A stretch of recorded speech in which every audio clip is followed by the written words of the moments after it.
Naitwa Prince Oza, ni shabiki wa soka jijini Dar es Salaam.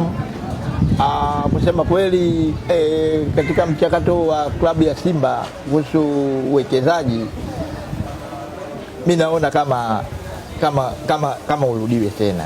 Yaani Simba kama waanze mchakato upya, kwa sababu mchakato ule wa awali naona kama unadanganya fulani. Kudanganya kwa sababu gani?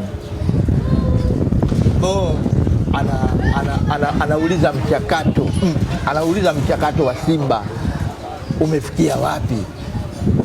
Sawa, mchakato gani ambao umefikia wapi? Simba sasa hivi yeye anaitwa mwekezaji tayari, yeye bidhaa zake tayari zinaonekana.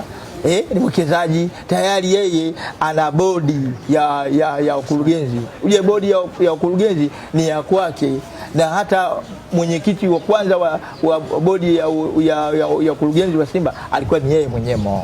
Alafu mchakato wa Simba anaulizia yeye mtu ambaye tayari ni mwenyekiti wa bodi, alafu anaulizia mchakato. Na klabu ya Simba mpaka sasa hivi ninavyojua inaendeshwa na bodi ya ukurugenzi. Bodi ya ukurugenzi ndio wanaoendesha Simba.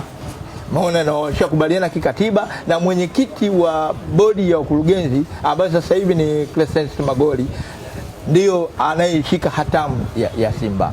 Simba masuala yote ya usajili, Simba wanakwenda wapi, yani anayesimamia ni mwenyekiti wa bodi ya ukurugenzi wa Simba.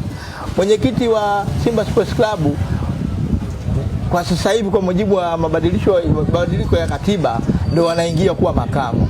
Ina maana mwenyekiti ni upande wake yeye. Afu leo hii anauliza kwamba yani yeye mwenyewe ndo anajiuliza mwenyewe swala la uwekezaji vipi, yani yeye mwenyewe anajiuliza.